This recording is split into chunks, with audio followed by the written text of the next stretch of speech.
What up, YouTube? It's your boy Danny Giannis back again, consistent once again, back to back. Shout out to Drake. Your favorite sports enthusiast, music person that hasn't been doing music recently, but there are a lot of reviews on the way. Although there'll be a lot of past stuff, but I think it'll be decent content. I think I'll produce something pretty decent. I guess I'll spit some fire, put it out into the world, give my thoughts on these projects that have come out the past couple months. I would say the last month and a half or so, because everything's been fairly recent. I think the latest that the oldest project I'm going to talk about is from end of May, I think. Aside from that, more sports, obviously. NBA Finals. I don't know if you know this, but Game 1 was last night, and I felt potential of it being like a really good series, and then the Suns pulled away in the third quarter. And there are a plethora of reasons why. So, obviously, like I said, the Suns won.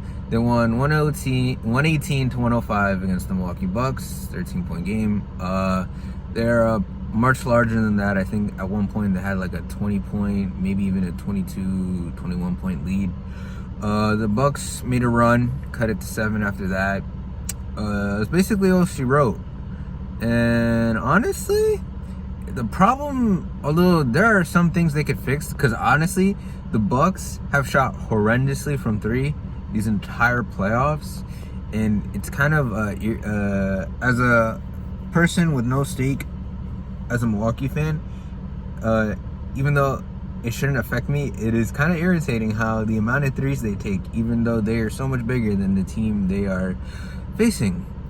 Like, every time they have a decided advantage when it comes to size, and they could play some bully ball, out-rebound a team, which they did, to be fair, and that is a topic that I will get onto later on, which they did against the last two games in Atlanta, but they were not able to do so last night.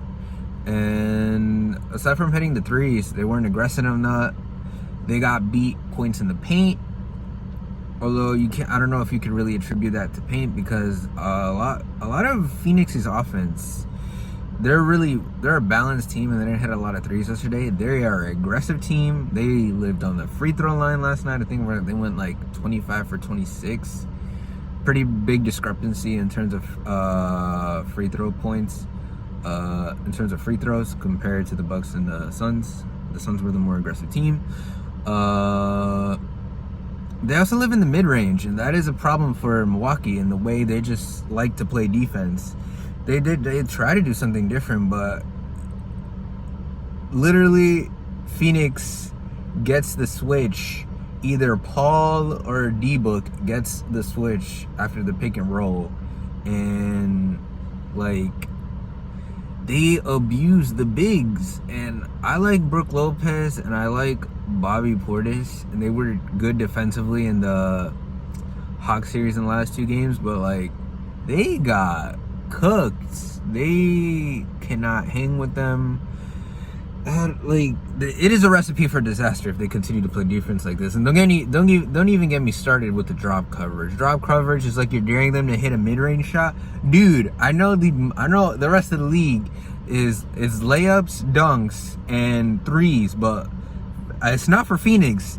Chris Paul, mid-range legend. Similar mid-range legend. I put him, Sean Livingston. If I had an all mid-range team, obviously RIP Kobe's up there, MJ, but if I had a CP3 would be up there, along with DeRozan, Livingston. I'm trying to think of people who just like make a living in the mid-range. Melo made a living in the mid-range. And so does D-Book. The dude lives in the mid-range, and he was uber aggressive. He was the more aggressive of the two, had a better first quarter, had a really good first half. After that, it was Chris Paul. Even though I feel like Devin Booker didn't have the most efficient game, he still finished with 27. Chris Paul had a quiet first quarter. After that, the second and third quarters is where he dropped 27 points. He finished with 32, 9 assists. DeAndre Ayton eating up again, dominating. Terrible joke, but it's the you hear. I heard that one time and I was thrown for a loop when I heard that. I saw that as an OTS up on the on one of the sports shows. I think it might have been on either First Take or Undisputed, one of the two. Dude has been shooting crazy efficient, although a lot of that has been close to the rim, obviously, but efficiency is efficiency. And he had another monster game, 22 points, 19 rebounds. Cam Johnson, I think ever since the conference finals, dude has been super efficient. He hasn't missed either, which is insane.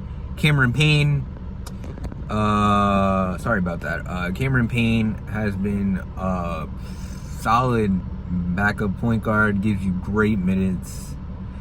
10 points from him. Mikal Bridges had a good game. Obviously, the only person who didn't have a good game would be Jay Crowder, and he was great defensively. It didn't show on the stat line, and he missed a bunch of shots. But I feel like the Suns played about as good as a game one as you can get. As for the Bucks side of things, I don't know what they're going to do defensively. Brook Lopez kind of got exposed out there. He did provide threes. He was good. He had 17 points. They kind of went back to the mode. Oh yeah, talk story side and the Bucks side.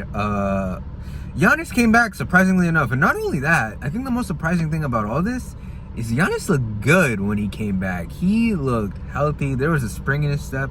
You would have not, and I would not have guessed this, considering last week, that was an ugly hyperextension. And I didn't think he would be playing in the finals.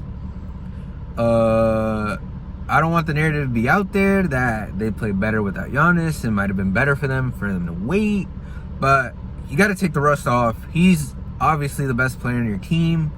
And I feel like people kid themselves once a team shows some form of success without their best player, they think they can play better. It's just, you make adjustments, and sometimes spacing is better, and after, they just gotta get back to playing with Giannis out there.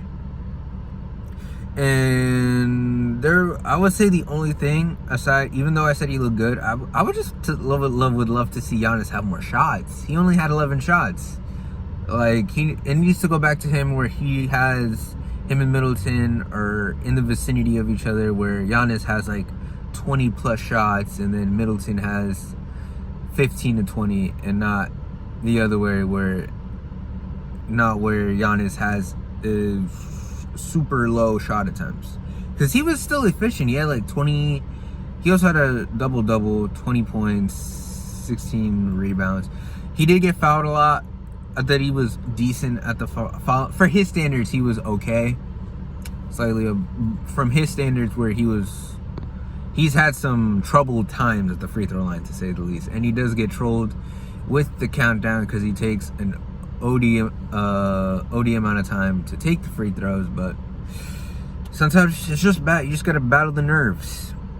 And another topic that I want to get into when it comes to the Bucks in terms of offense would be Drew Holiday. Man, every time I want to sing this man's praises, it comes and goes. I know he's an upgrade because Bledsoe,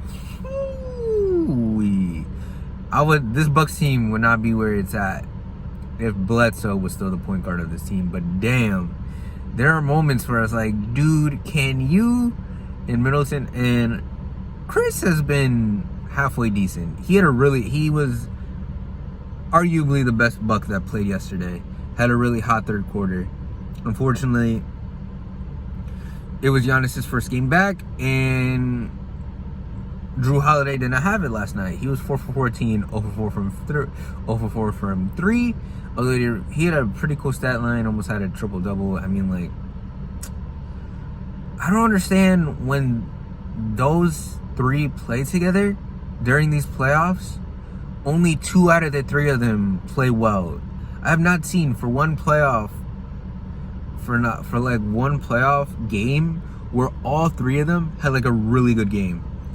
I mean, you could argue the Miami series, but at that point, I feel like they were on cruise control in that series because they just blew them out of the freaking water.